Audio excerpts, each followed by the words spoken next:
What's going on today, everybody? Glad to be here with you guys. This is probably the most excited I've been to do a show for a couple reasons. The first reason is we got one of my best friends in the coaching industry and just one of my best friends in general. We probably don't talk every day, but we talk a lot, to be honest. And when we do talk, we keep it real with each other. So we got Yasir Rosemond, Coach Yao on here, one of the best dudes that I've been around as far as someone who genuinely cares about people, Georgia high school basketball, players, student athletes. You can tell if you follow him on his social media, the relationship he has with his former players tells the whole story. So, guys can tell you in recruiting that they're going to take you in as one of their own, treat you like family, treat you like a little brother, the whole nine, because college coaches, and you're going to see throughout this show, we're going to pull the veil off of college coaches, and we're going to be, as the young folks say, we're going to keep it 100 on here. We're going to tell y'all the truth.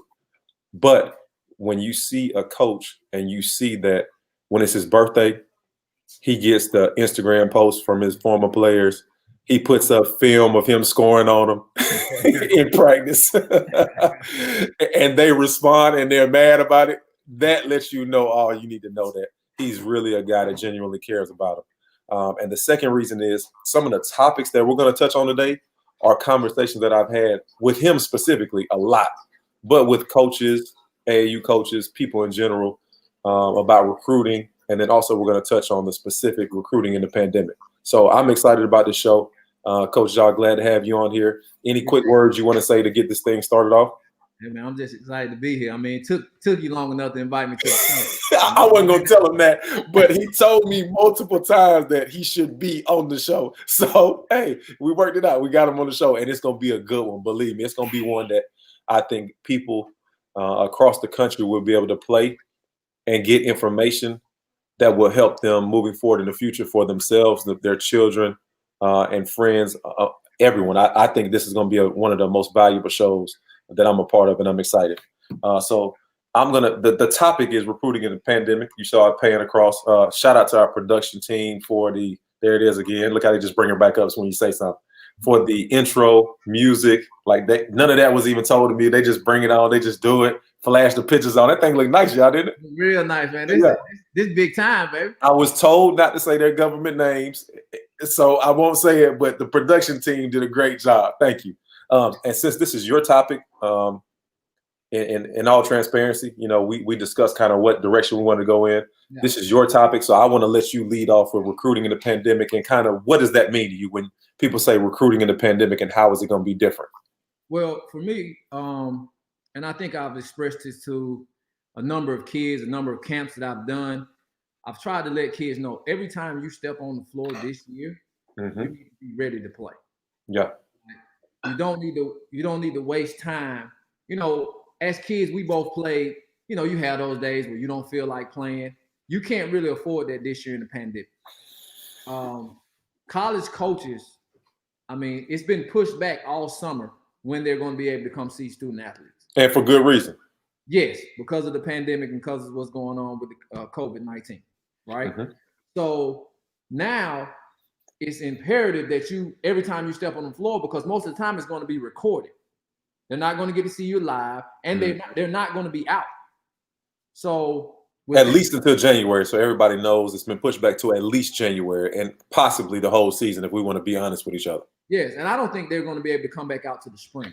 I just don't think it makes sense. But there's a lot of unknown. So with the unknown, you have to be ready as a student athlete. You have to be ready to play every time you're on the court. I mean, Sean Williams has done a great job of putting on some events this summer that have been recorded. Shout out to the production team that's been doing the recording. There's numerous AAU events that's been in South Carolina, North Carolina, a couple in Florida. Every time you are at those events, student athletes need to be ready. It's going to be different. Yeah. And coaches are going to have to rely on nothing but film this year. So what they see on film is all they're going to see. Now, I'm not saying you're not going to have a bad game, because sometimes, you'll have a bad game, but you have to be putting forth effort every time you get on the court. And we don't expect players to play well every single time that they play on the court. We want to see a body of work multiple times to kind of get a feel for who you are as a player and what you can bring to a program, just so that everybody knows. Like, don't put pressure on yourself every time you get out there. But what we're saying is play hard, play with energy, play with enthusiasm, and leave everything on the court. Whatever happens, happens. That's what we're trying to say. No doubt. Because, I mean, this year it's just going to be different. And I feel bad for a lot of the kids. They're going to have to rely on film, their high school coaches, their AAU coaches. You know, AAU coaches and high school coaches are going to have to exhaust all their relationships. They're going to have to record practices. It's just going to be very, very different than it's been in the past. Yeah. And these kids are going to need all of us. Yeah. They're going to need everybody. You know, they're going to need me. They're going to need you. They're going to need our production team. They're going to need Sean Williams. They're going to need their AAU coaches. They're going to need high school coaches, friends, family. Anybody that can help them this year, they're going to need, because everything is going to be film and word of mouth. For the no question. No question. So that's why when I've been doing these camps and a couple of little speaking engagements with kids, I just try to tell them, every time you step on the court this year, you need to be ready and on, as they would say, on go. No question. You know, like you said, enthusiastic, diving on the floor for loose balls. You may not have a great game, but coaches notice those things. You know, when we're watching film as coaches, both as high-level Division I coaches, we watch everything. How you react to the guys on the bench, how you are when you're on the bench. Do you slap five with your coach, and do you help a guy up? All those things are going to come into play, and you need to be doing all that. You know, you can call it brown nose, and you can call it whatever you want to call it, but you need to be doing it, especially this year. What I describe, the word I use, well, what I hear when you say that is culture. How are you going to impact the culture of my program? And do you fit whatever the culture of our program is? And I would say that 95% of all college coaches view positive culture as energy givers. And energy givers are people who you just described. They're diving on the floor, whether it's in practice or games. They're giving 5 to people, which interesting point about giving 5 to people with the pandemic is giving 5 as normal as it used to be. Oh, well, when we still touch each other. Hey man, we're gonna keep touching each other, man. If we out there on the court, 6 pounds, yeah, you know. But are you encouraging your teammates? Are you talkative? Are you loud? Good teams have loud gyms in practice. They have loud environments at games, which actually will probably be more important this year, because with less of a crowd, however we have crowds this year, it'll be less than normal.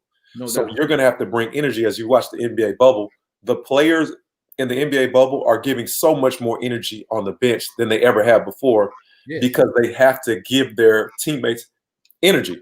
So are you one of those guys? Or are you a guy who's an energy taker? You're worried about yourself. You're pouting because you're not playing. You're upset because you didn't score. You're mad because you didn't get a double-double. Are you one of those guys? Even if you're talented, a college coach would be less likely to take one of those guys than a guy who is going to be an energy giver and bring something to the culture of the program. And I think that recruits, parents, high school coaches, AAU coaches need to hear that from 2 guys who sat in on college coach recruiting meetings at all levels. We have a guy who coached junior college. We both coached at the low major level. I coached AAU. You coached AAU before too. I coached high school this year. I coached AAU to start out. I coached high school girls basketball with my dad. I coached mid-major basketball.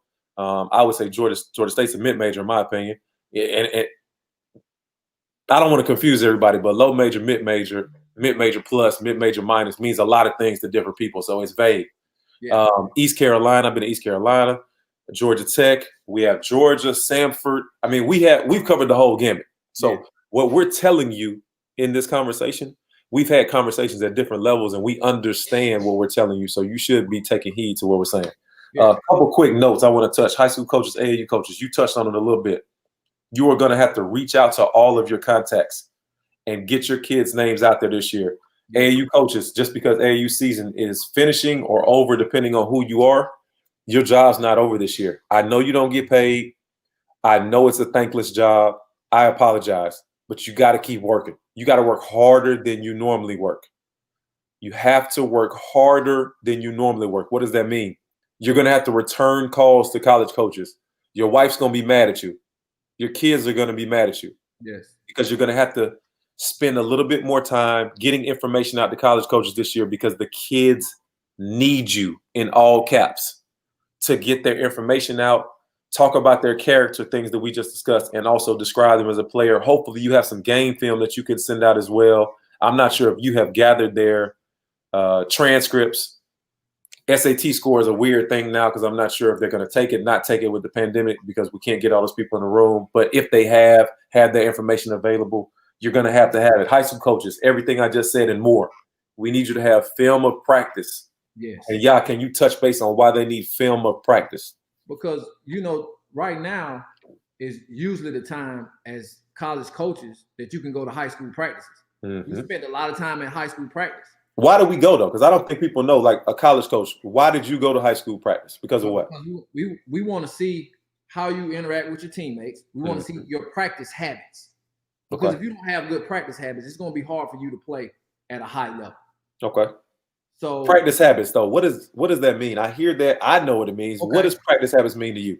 Practice habit, how hard you go, to touch on what you talked about before, how you interact with your teammates. Are you an energy giver or are you an energy taker? Just because you're the best player on the team, are you just being lazy in practice? Exactly. Do you make your team better? Do you compete? Are you trying to win every drill? Exactly. Because those are the things that really impress college coaches. Mm-hmm. Obviously we know the guys that can play. You're gonna have. So you're not just out looking for talent, trying to figure out who can play, who can't play. That's not what you're doing. No, we're not. No, you're not just. I think that's what they really think, though. No. Like you touched on, you got to be able to adapt to the culture. You know what I mean? Whatever culture it is, the program you go to, you got to be able to adapt to that, and you're always looking for that, especially as assistant coaches. As assistant coaches, you're recruiting for someone else. You may have somebody that you really, really like, but can he play for your coach? Does he fit the style and culture of your head coach? There you go. And I think early on as an assistant, and I'll just touch on this a little bit, early on as an assistant, I just wanted to get everybody. I want to get the best players. And you're trying to get the best players, but they may not fit what your head coach wants. So a lot of times in recruiting, when we're recruiting, I think kids need to understand it's not always about talent. You may have a specific talent and a specific need that a college needs, and you may fit that culture, and that's why you get recruited. It's not always about talent. Can you go left? Can you go right? Can you dunk? Can you shoot it? Now, obviously, you want to be able to have those skills. Yeah. But sometimes you're looking for something specific that can help better your team, better the culture, and someone that can function on a college campus. Someone that can function on a college campus on a day-to-day basis. Because if you go into a high major, you're probably going to be somewhere with 40,000 students. You got to be able to function in a small community, and you got to be able to know right from wrong. Now, you can't embarrass the program or your family. Exactly. You're always looking for someone that's not going to embarrass the program. Because now, with everything, with social media, TV, if you do something wrong and you at a certain school, it's going to be on the bottom line. I don't know about you, but the worst feeling in the world being a coach is when your phone rings at 1:30, 2 o'clock in the morning. Oh, God. It's the scariest moment. It's the scariest moment ever. You don't know what happened, but who did this? And you got in your mind 2 or 3 dudes already. It's one of these 2 or 3 dudes. What did he do in the dorm now?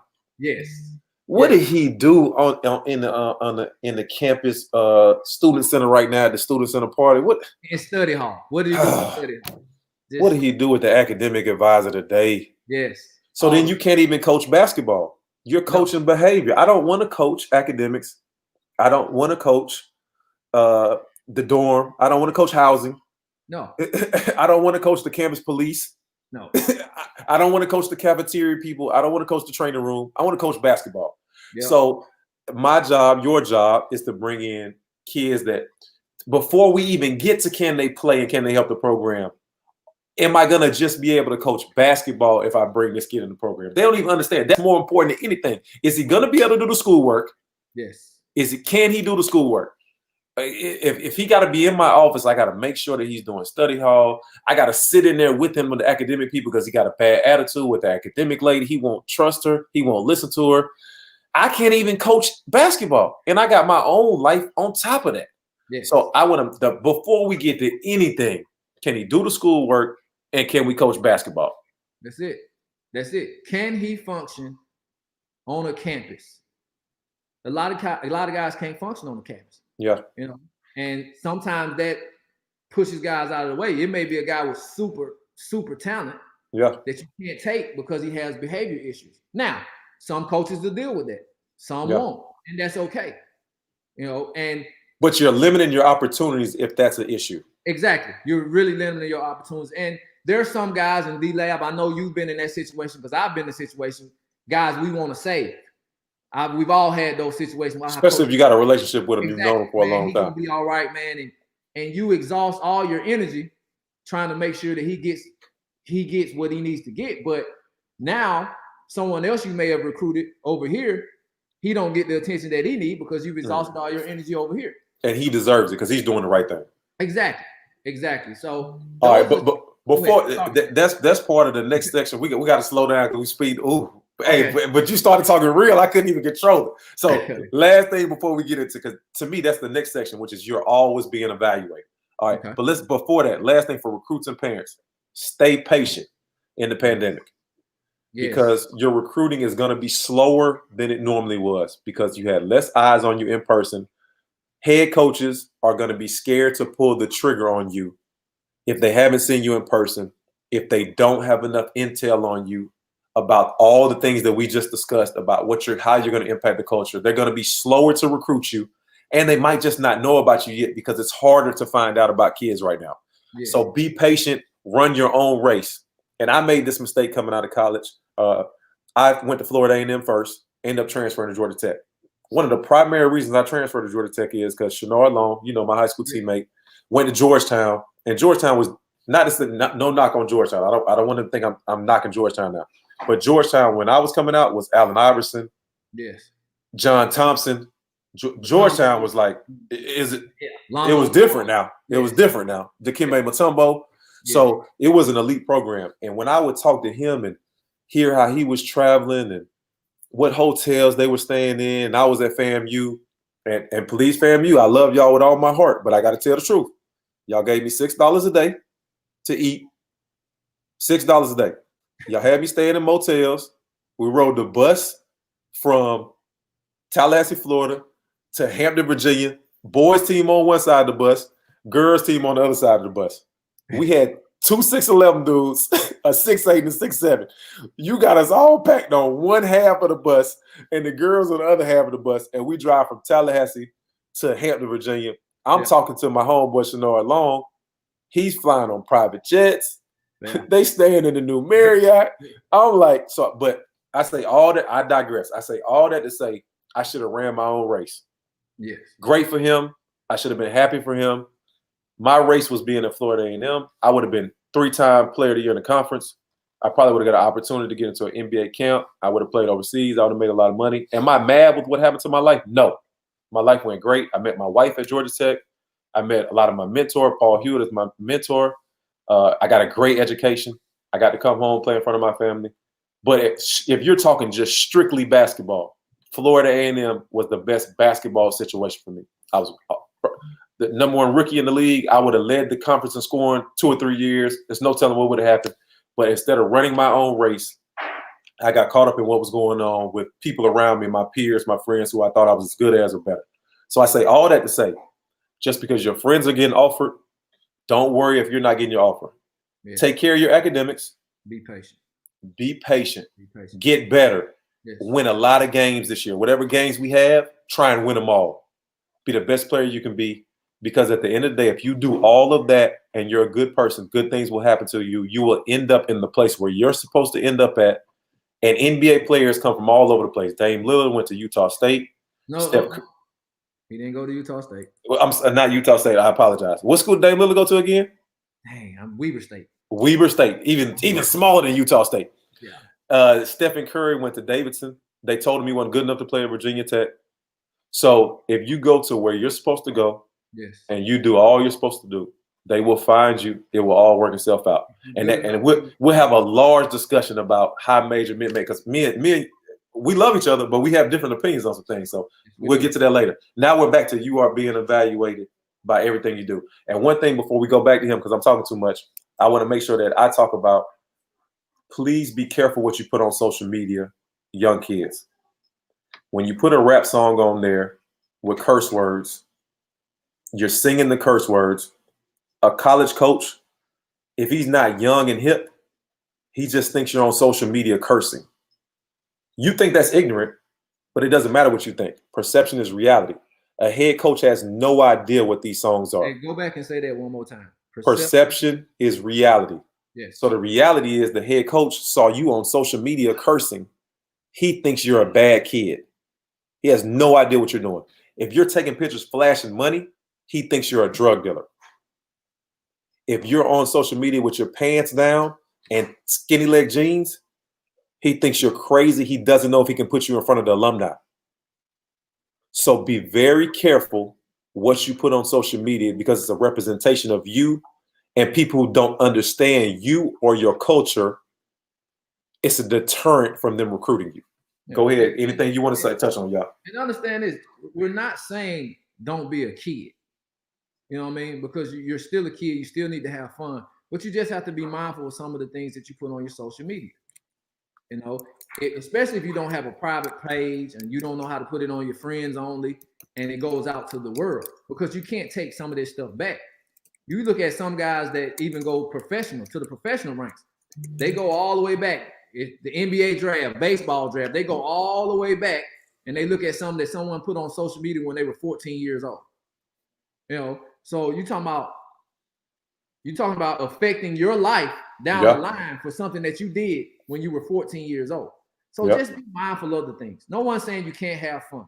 But if you want to go to college and you want to play at a high level and you want to go to the NBA in the highest level possible, then what you need to do is understand you're being watched. By everybody. You've been watched way more, way more than we were growing up. Some of the things are always unfair. You know, it is unfair. The people that are trying to evaluate you to go to that next level, it's not me and Darryl that knows hip hop. Yes, I listen to hip hop. I listen to all of them. Love T.I., I love Outkast, I love all those things. But I can't put that on my social media. Wouldn't even consider it. Yes, and especially the songs where you're degrading women. You know, so you just have to be careful. I'm not saying you can't listen to it. Hey, man, LaBarrie, all those dudes, I love it. They jamming. Understand, it's jamming, but you just got to understand where you're going and where you're trying to go. It's not acceptable. Yeah.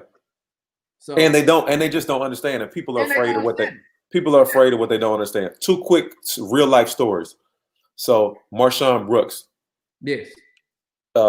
Great player, really unheralded, actually, coming out of Tucker. Yeah. Really only played 1 year of basketball in high school. Went to Stevenson. They didn't really feel his game. He didn't really get a chance. Exploded onto senior year. Had some academic issues. Fortunate enough to get Providence late. So again, be patient. Run your own race. Yes. Gets to Providence and goes berserk. Takes over the league. Like leads the league in scoring. Was what top in the country in scoring at one point. He has an opportunity to get drafted. He doesn't even know it. He finds out months later after the draft that they had 2 NBA teams hired private detectives to follow him around. They followed him around for 3 months. He had no idea. They were on every plane trip he was on. He was around a guy who was his childhood friend who had been arrested for marijuana possession. It's his childhood friend. He didn't do anything with marijuana. He didn't do anything, but because he was associated with that guy, he ends up dropping in the draft 15 to 20 spots. You know how much money that is to drop 15 to 20 spots? It is. But just to let you know, the NBA teams, if they're going to invest money in you, because you're a commodity, you're an asset. You're not just a player. You're somebody they're bringing in an organization that they expect to generate revenue and wins for them. So they're looking at you as an asset. If they're going to acquire an asset, listen to the terminology now, because that's what you are. If they're going to acquire an asset, they are going to do their research and their homework to find out if you're worthy of that opportunity. So yes, they hired private investigators to follow him around. Second thing, Josh Okogie, and Yasir actually just touched on this. Josh Okogie, one of the best kids I've ever been around in my entire life. Great kid. If you know Josh Okogie, you know, like, great kid. salt of the earth, which is an old people term, but that's what Josh Okogie is. He's a great dude. He has a Lil Wayne lyric on his Twitter from when he was a junior in high school. He's going into the draft after his sophomore year in college. So listen to that now. Junior year in high school, going into sophomore. I told him to go wipe everything. I said, Josh, go through your Twitter. If it looks like it might be crazy, I mean, anything, just erase the whole thing. He said, I didn't even go back that far, coach. He gets into the meeting room, the interview room, and they ask him about the Lil Wayne lyric from his junior year in high school. And he had to explain it to multiple teams. Yes. So that's what we're trying to help you guys right now. Always. Don't put any of that foolishness on your social media. There's no reason to do it. It's literally no reason to do it. And more important, let's say you, because only a couple of y'all gonna be pros. I know y'all don't want to hear it, but you're gonna hear it today from me. It's hard to be a pro. It is hard. I'm one of the baddest dudes you ever seen. I'm telling you right now. And I wasn't even close. You got a better chance of being the president of the United States. Literally. In the NBA. He's not saying like, I don't want y'all to think he's saying like, try to be the president, don't try to go. What he's saying is the odds mathematically are easier to become the president. That's what he's trying to say. So I want y'all to grasp that concept in your head. So if you want to move into the real world, which is what you're probably going to do, you're going to be a pro in something. It's probably not going to be basketball. Hopefully it is. Believe me. And when I sincerely, genuinely mean, I hope that you can make it to the pros if you have the opportunity. Put your heart and soul into it. Do everything you can. But if it doesn't happen, you got to be a pro in something. Yeah. Those people are going to go back and look at your social media and see what you put on your social media when you try to go into the real world and into the job force. So just don't do it, guys. Yeah.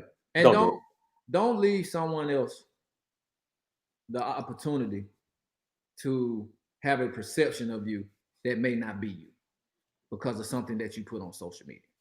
You say stuff so eloquent. See, we gotta have you on. I gotta have you on more because that was so simple and to the point. But and that's just, you don't want to give anybody else room to say anything bad about you. So when you get in that room with someone or you get in there with a coach, you want to be able to have him evaluate you, not by something on social media, but just evaluate who you really are. Mm-hmm. So if that's not who you really are, don't put that on social media and understand, hey man, I'm from Bankhead. I'm from West Side. I'm from the hood, around the corner from the hood. You have to, nothing wrong with being hood, nothing wrong with having hood friends. But if you're trying to go somewhere else, your hood friends, if they're really your friends, they're going to make sure that you're doing the right things. No question. And I hate to bring up John Wall. I love him to death. He's my guy. I recruited the hell out of him at Oregon. He made a mistake. Now, did you just see the video? Yes, I did. The difference between him making a mistake and you guys making a mistake, he got $84 million. They already paid him. Can't take it back. He's already been paid, so he can't take it back. But you know, immediately he went back and he apologized for it. You know, and we all make mistakes. So we're not saying that you're not going to make mistakes. We're trying to help you before it gets to that. Help me help you. That's what I always used to tell kids. Help me help you. So by me helping you, telling you you shouldn't put these things on social media. Listen. Just listen to it. And just understand it. Understand it. You don't want nobody to have a bad impression of you because a lot of times you're doing stuff on social media just to do it. You're following other kids. You're doing stuff and trying to be cool. Exactly. And it's okay. It's okay. But you just got to understand. Do it in private. So we can go on about that all man. Day. That's a whole nother show. We got to move on. We got to stay to it. All right. So what are college coaches looking for? So give us the doors closed. You got your board up. You're sitting in there with your college coaches at any level you've been at. Give me some things that are general across the board. And then let's pick, you're at University of Georgia. After you do the general, you're at University of Georgia, specific to your head coach that was at University of Georgia. Not now. When you were there, things that y'all were looking for. Because I want people to hear the conversations that we have in those rooms and what we're really looking for, because I don't think they know. I think they think we're looking for the guy who can get 25 points a game, every single game, has the flashy dunk, has the flashy highlight videos, which I don't even think they realize we don't even watch and we don't even care about. But let's give them the real deal Holyfield what we're looking for, college coaches are looking for? Obviously, a guy that can fit the culture. We talked about that earlier. I mean, that's the first thing he said. Did y'all hear that? He could have said whatever he wanted to say. First thing he said was somebody that fits the culture. Okay. Fits the culture. Someone that can function on campus that's going to go to school. You have to go to school. You can't go and play college athletics and don't go to school. Second thing he said was grades. Even if you're a one and done guy, you still got to go to school for a little while. Okay. So yeah, you may have to only go for 6 months, but you still have to go to class. You still have to participate as a student athlete. And I agree. Then you have to have some talent. Okay. So you have to be talented. So I think when I was at Georgia, I worked for a very, and you know this, Darryl, I worked for a very, very, very good coach. Yes. I don't think he got a fair shot in recruiting a lot of times. Probably because he was a basketball guy. Great guy to be around, great coach. He knew how to win ball games with less. So when I was recruiting for him, we looked for talent, but we always looked for someone that could fit his system too. Okay. But what I want you to do is break that down for us. What did his system mean, and what were y'all looking for? We always look for big wings. Okay. Because we ran the flex cut. So a big wing is what to you? Big wing is 6'5", 6'6". Okay. Those guys that could post up, take advantage of mismatches. So because on a flex cut, we would always look to post guys up. So we were looking for big wings. Coach like really big point guards. Even though JJ was very, very successful there, Charles Mann was the point guard before JJ. Yep. And then they kind of both shared those duties. Later on, JJ kind of just exploded onto the scene, and JJ was a very, very good player, but he liked really big guards. Okay. So he liked big guards that can handle the ball because he always had plays where you got downhill to drive, and he always wanted to shoot a lot of foul shots. Okay.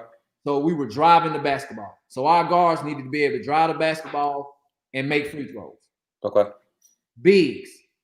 He always wanted bigs that could flash at the elbow and can handle the ball because they were always the guys that were making the passes on the flex cuts. Okay. So a lot of times we might not have the most talented guy, but we had guys that could fit the system. Okay. And we would always say, if we could get some of those really talented guys, Coach Fox would probably, we'd have been in some Sweet 16s, some Elite Eights. We did get a chance to go to the tournament, but we were always looking for specific guys that fit his system. Okay. You know what I mean? So that's good for you to know. See, because I think that everybody just thinks that you're looking for, and talent is such a relative, it's a vague term. What does talent mean? Well, talent to a college coach means you can do a specific thing that we need you to do to help us win games. No doubt. Because it's a business in college. It is. If you can't, and I think I've had this conversation with AAU coaches more than high school coaches, because I think high school coaches are trying to win games too because they need to win to have their job. No doubt. So I think AAU coaches, and they're gonna get mad at me. My phone's going off because I'm getting nasty texts from my AAU coach friends already, but they know I tell them the truth too, because they don't have the pressure of having to win games. No. They view everything differently. They just want to make sure that their guy is taken care of. And what that means by taking care of, that means their guys getting playing time. Their guys getting whatever shots they think they should get. No doubt. Their guys getting all conference type looks, hopefully a chance to go to the pro. Getting touches. They won't touch. Getting touch and minutes. They got to get minutes. Minutes and touches. And let me explain something. Let me piggyback off that right now, so I can kind of get some of our watchers or whoever is watching, and hopefully his parents, hopefully his kids understand something. It is very, very rare that freshmen play. If you're not a top 25 guy, most of the time as a freshman, you're going to be fighting for playing time. Why is that? Because you don't know the system. It's just like when we go to a job. If I'm going to the post office right now, if I go work for the post office right now, I don't know what the hell going on at the post office. No idea. I have no clue. Now, if I pick it up quickly and I'm more talented than the guy in front of me, then you'll play. But I think a lot of times kids go in with this perception of I'm going to be able to play like I played in high school because I was the guy in high school. They were the best player on their team, and now you're not the best player on your team anymore, and you have to come to that realization. You're not. Exactly, and it's going to be tough to play. I mean, we can name some guys. I mean, let's just take one guy, Jabari Smith. He's going to play. Yeah, he's going to play. Now, but he's in that list of what you said, a top 25 guy. Like he's a top 25 guy. Yeah. Now, I had a guy in Colin Sexton. If people on this show seen Colin when he first got to college, he wasn't a starter when he first got to college. But what Colin did, he picked up on things really, really quick. Mm-hmm. And Smart then his player. then his talent took over. Mm-hmm. So you have to understand this. And I think parents, and I think this is why we have such a lot of, this is why we have so many transfers. You have to understand this. AAU coaches, everybody, and I think some AAU coaches understand it. I think sometimes they have such a love for their kids and they want to see their kids do well. You know, they can't be objective. They can't be objective. Yes. But most of the time when you go in, you're not going to play as a freshman. You're going to play some, but you're not going to play a lot. Now, if you want to play a lot, you need to choose a different school. Mm-hmm. And you really need to study the school that you want to go to. Ooh, boy, you said something there. Because I want to get that across to people. Because I've been at Oregon. I'll just go with the big schools. I've been at Oregon. Okay? I've been at Alabama. I've been at Georgia. Okay? Most of the time when we had all freshmen, like when we had a lot of freshmen when I was at Oregon, we went 8 and 28. You're going to be sorry. And we had a top 10 class. Not because they weren't talented. They're just not ready. They're just not ready. Now, the quicker you can get ready, the quicker you start understanding the game, you know, the quicker you can humble yourself. And the quicker you can pick up the things that they're doing at the school, you know, defensively, offensively, you know, you're not just jacking shots. And defensively is really where it's at. So if you really want to play as a freshman, you need to play D. Yeah. Because you can get on the floor by playing D. So I just kind of wanted to piggyback on that a little bit, what you was talking about. But college coaches are really looking for someone that fits what they're trying to do to help them win ball games. College coaches are not trying to lose ball games. That's what I want to get to. That's what I was going right into. So if y'all think that we're sitting here trying to hold your son back so that we can lose games, we are trying. When I tell you right now, it's so much time, energy, effort expended on trying to win the game.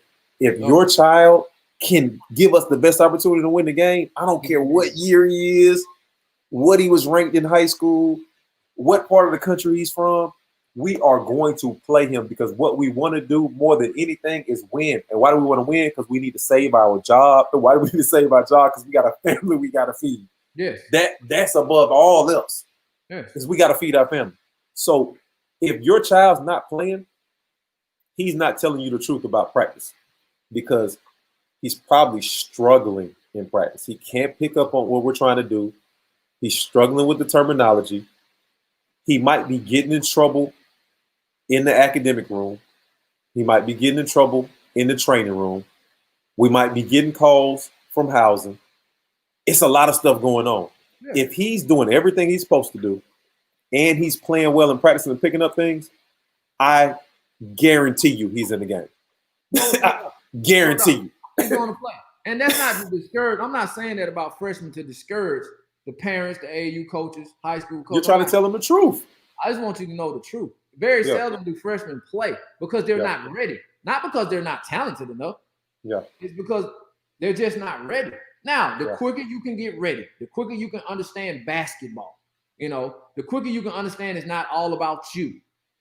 You know, now you may go to a school and they may let you do your thing. Yeah. Make sure you choose the right school. Yeah. Make sure if you want to go somewhere where you want to be the man and I want to do you may have to go a level down.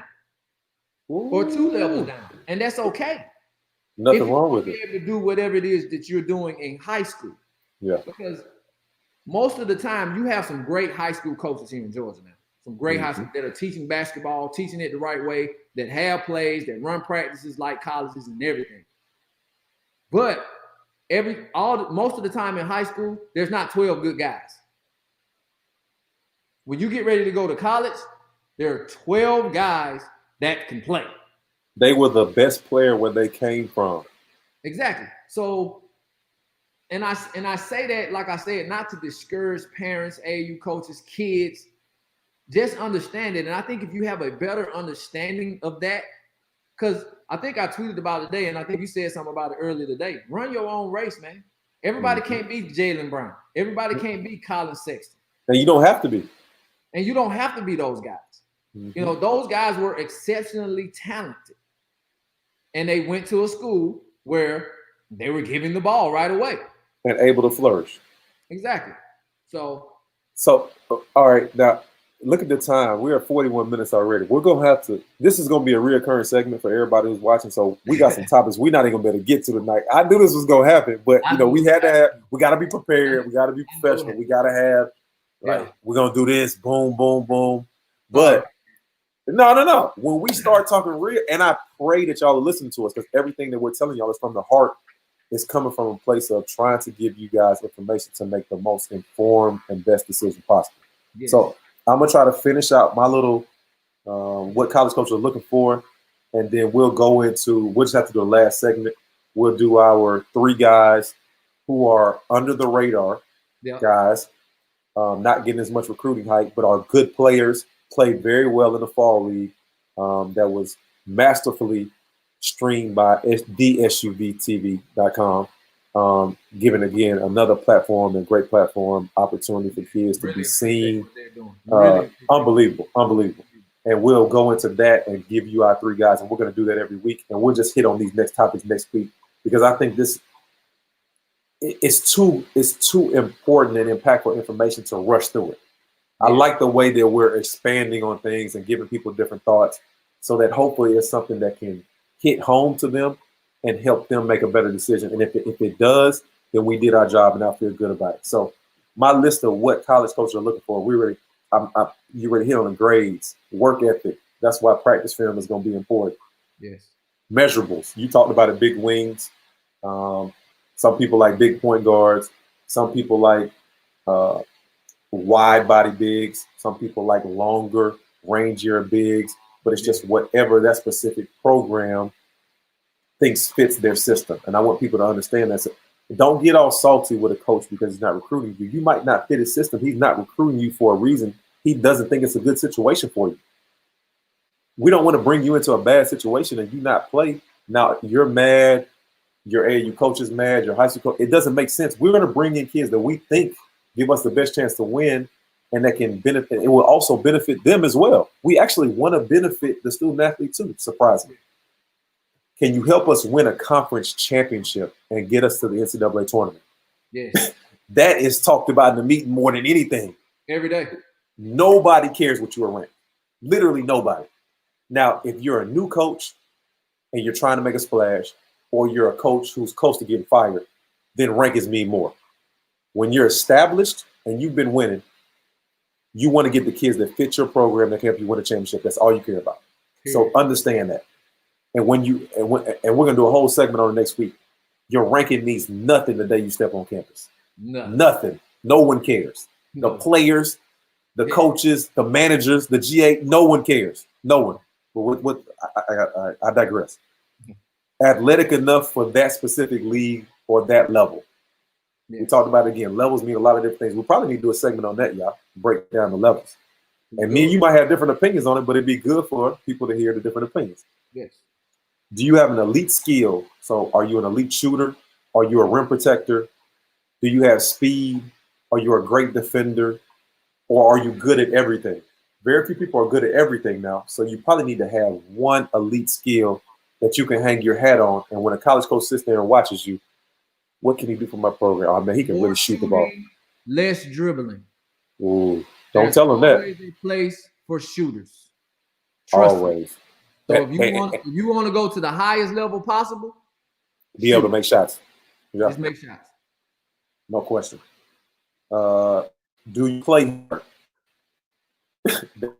That's a skill. We look at, are you tough? And what does tough mean? Do you make the tough winning plays? Not are you going to fight anybody, but are you going to make tough winning plays all the time? Are you a winner? Did you win at the AAU level? Does your team typically make it to the Final Four, championship? Do you always lose? Even if, I don't want to name names. Ooh, I almost did it to you, y'all. I almost did it to you. Stop. Hey, it would have started a firestorm too. Stop. But there are players that are really good, really talented. But I shouldn't say good because I got a different opinion on really talented that have never won AAU, high school, anything.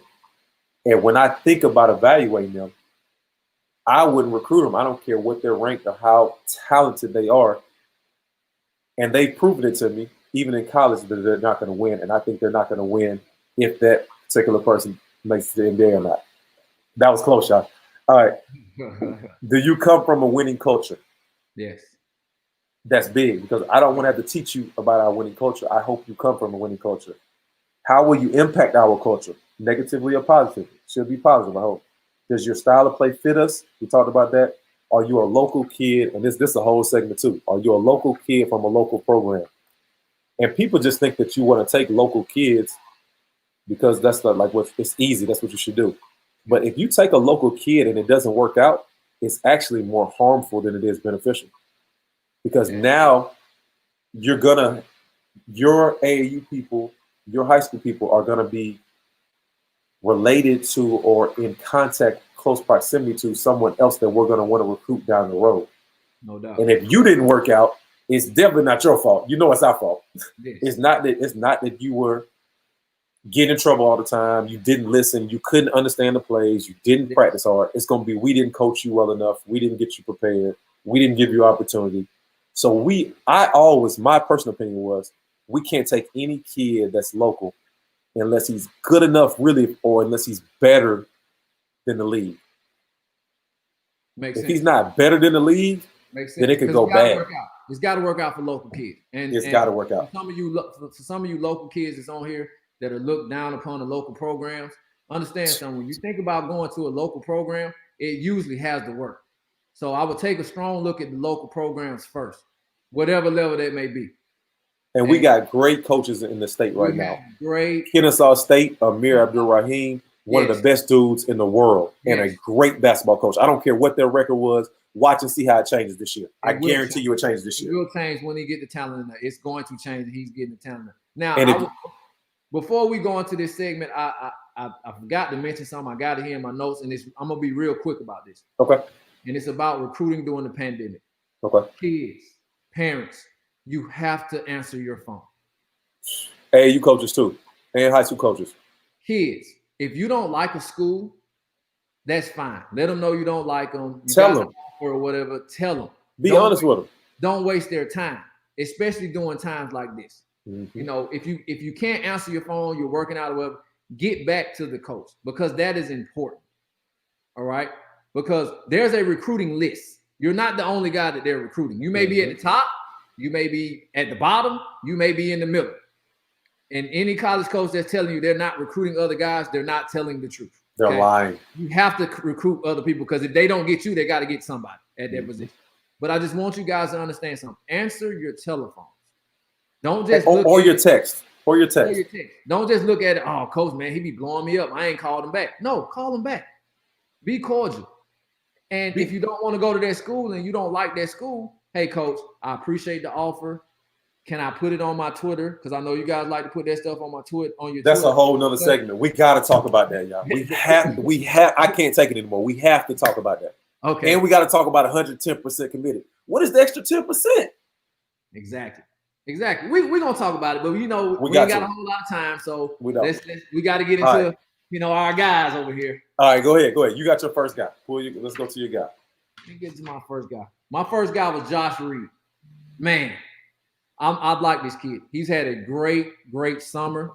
6'5", Pace Academy, really skilled. Not really sure what level he is right now, but he should be looked at the mid-major level, mid-major plus, high major level. I know he has good grades. He shot the ball really well this summer.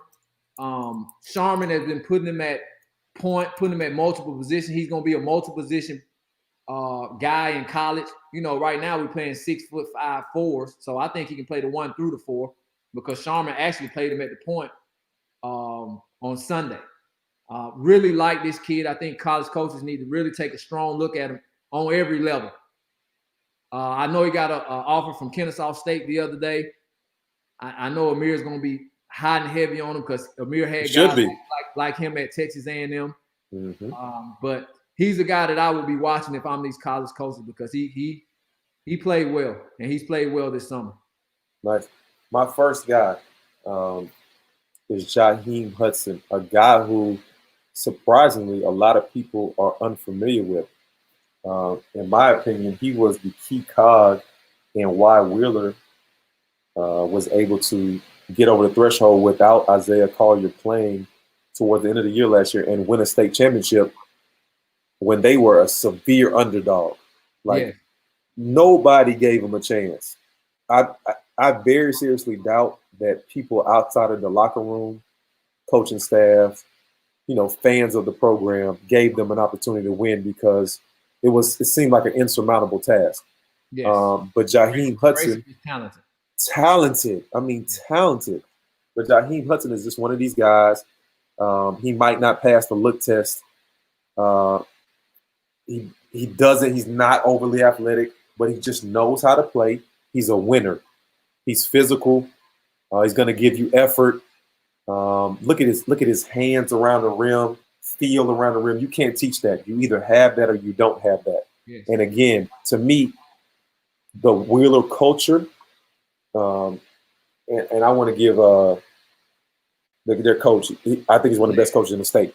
He's one of the best coaches in the state. Larry, LT. He is unbelievable. He is. If you don't know who Larry Thompson is, what he's done at Green Forest, what he did as a player, he's one of the best people, and he's a great coach. And everything they do, look at the athleticism. So I talk about his athleticism. He put it on people's heads. He put it on people's heads. But again, so he's long, he's athletic, he's rangy.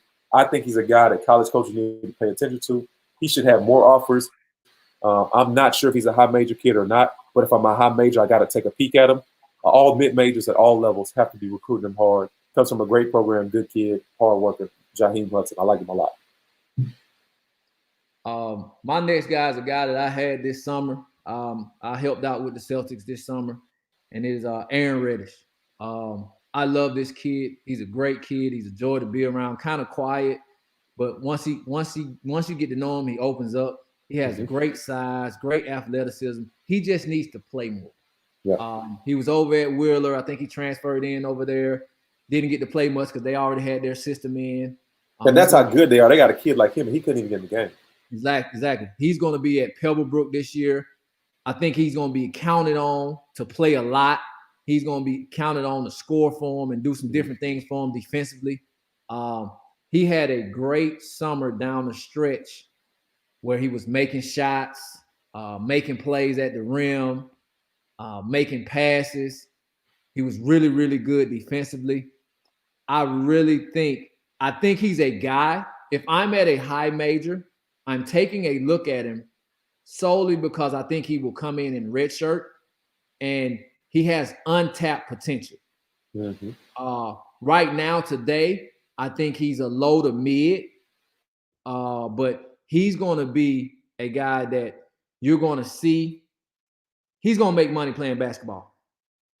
I really believe he's going to make money playing basketball. It may not be at the NBA level like his brother, but I think he has the talent to play at the next level. He just has to put it all together and gain confidence. I mean, look at that play right there. That's a left-hand lob for a right-handed player. You don't see that every day. He has great athleticism. I think he can shoot better than most people think he can. He's got to keep working at it, but he can make shots. Obviously, his brother could really shoot, so hell, it's in him. I'm really proud of that kid and the progression that he's made from this summer. And I think it's just more him building confidence and him playing more. And I think some schools really need to be taking a look at it. For people who don't know, the brother we're referring to is Cam Reddish. Oh, I'm sorry. Yeah. From Philadelphia, went to Duke, and now is got drafted number 4 for the Atlanta, or 10 for the Atlanta Hawks, somewhere in there, top 10 pick for the Atlanta Hawks. Highly ranked player. Yeah, exactly. So, probably also trying to come out of his brother's shadow has not been the easiest. And he says it all the time. He tells me all the time, man, I'm better than my brother. Okay. That's fine. I wanted him to think that. Hey, I like you, Aaron, but your brother was a bad boy now.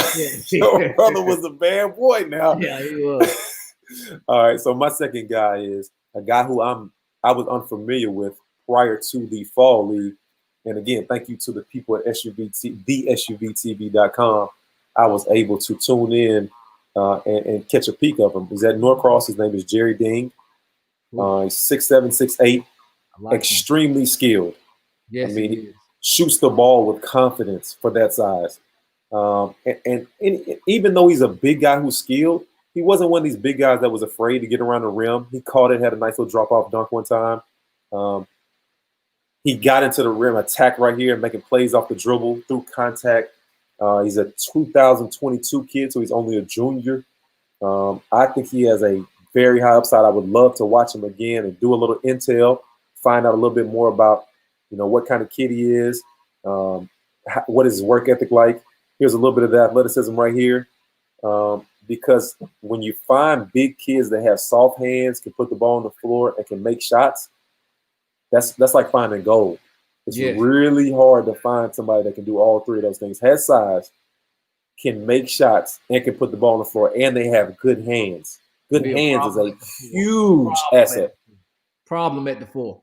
Absolute problem. Nightmare at the four. Nightmare at the four, because now you can kind of play through them and let them make plays off the dribble. Again, running the court, making plays. So Jerry Dang out of Norcross, 2022, a guy that college coaches must take a peek in on and find that information on. Last guy, a guy we all love, man, plays hard. He's a great, great kid. Cameron McDowell over at McKeachie. Mm-hmm. Love this kid. I think he's high. I think he's very under recruited. I think he's very, very athletic. He's a guy that's great getting downhill. He gets a little wild at times. He has good handle, plays extremely hard. That's the one thing that he's always doing. He plays extremely hard, and he always plays to win. And another thing I like about him, he always got a smile on his face when he's playing. He's always enthusiastic for his teammates. He's always, when his teammates makes plays, he's the first guy up clapping, and he can make plays himself. I think he's a guy that could be a multiple position guy. I don't think he could play the point. I think he has the handle to play the point, but playing the point is something different. Everybody just can't. Different deal. But he's definitely a good wing. His shot is getting better. He's reluctant to take it at times, but I know for a fact, because he texts me all the time, that he's working on his shot, because I've had him in a couple camps and I've told him he needs to work on his shot. Great defender, plays passing lanes, and really a terror in transition. I love him. I love him. I think he's right. I think he's right there. Mid-major minus, mid-major plus. I think with the work on his shot, and I think he's going to have a tremendous year this year with Sharif being gone. Sharif was a ball-dominant guy who was great player, great point guard. But I think it's going to be a little bit more of his show this year, and he'll be able to show some of the things that he wasn't able to show last year. Good. Yeah, I concur on everything you said about him. And again, I'm just listening to what you're saying on your eval and your scout report on him. And anybody who thinks that we made up anything that we said in the show, your key points on Cam McDowell were he's enthusiastic. He plays extremely hard all the time. Everything he does is about winning. And then he listened to you tell him at camp he needs to work on his jump shot, and he's been working on his jump shot. Yeah. So if anybody didn't believe anything that we said, it was lip service. You just gave them all in an eval on a kid that you really like, that you're high on, characteristics that we talked about. Last kid I want to finish up with, Brock Bidwell, who apparently was at a different school. I want to say maybe South Forsyth last year, and was a guy who scored a lot of points. He's the best player on the team. Goes over to Milton. Now you know how confident you got to be to go to be a guard and say, I'll go play at Milton with Bruce Thornton, Kaden Carlisle, two of the best guards in the country, not the state, two of the best guards in the country, and I'll find my way. Yes. I'll make them play me.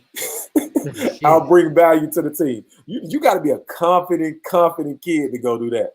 Yeah. And when I tell you this boy came out shooting the ball in this first game like a small young Tyler Herro, this boy out here shooting the ball off the ball screen, off the catch and shoot. Sniper. Shooting float. Look at this move right here. He comes off the ball screen. They switch. He just pulls. He's shooting floaters. He be getting dimes. He's out here being physical on the box out right here, sprinting in transition. Playing with Kane and Carlisle now. Kick it to me. One pass, fire. He wasn't even touch. He wasn't even. The announcer said over and over and over again, Brock Bidwell, they must not know the scouting report. He still hadn't touched the rim tonight. He just kept saying it. Oh, like he was getting frustrated. Like, have y'all not noticed that the kid is making shot after shot? Like, make him do something else. But he did do something else. He got a steal, pushed the ball in transition, got to the other side of the rim and finished. So he gave us a nice little package. I don't know what level he is. I'm told by people I trust he's 5'10", 5'11". So, and we'll get into this conversation. When you're 5'10", 5'11", and I'm not sure if you're a point guard yet, it impacts your level because you can only go so high being a wing at that size, even if you're an elite shooter, which he is an elite shooter. But I want to keep watching him. Maybe he's more of a point than I think he is. Maybe he grows a little bit, or maybe he just shoots the ball so well he's Fletcher McGee. It doesn't matter. But either way, Brock Bidwell is a guy that Division II, low major schools got to take an eye up. You got to keep your eye on. If I was at Sanford, when I was at Sanford, I would take him. And that's a Division I. That's a Division I school. So he's a Division I player. I trust y'all's eyes. I know if I was at Campbell, which is another Division I school, I would love to take him.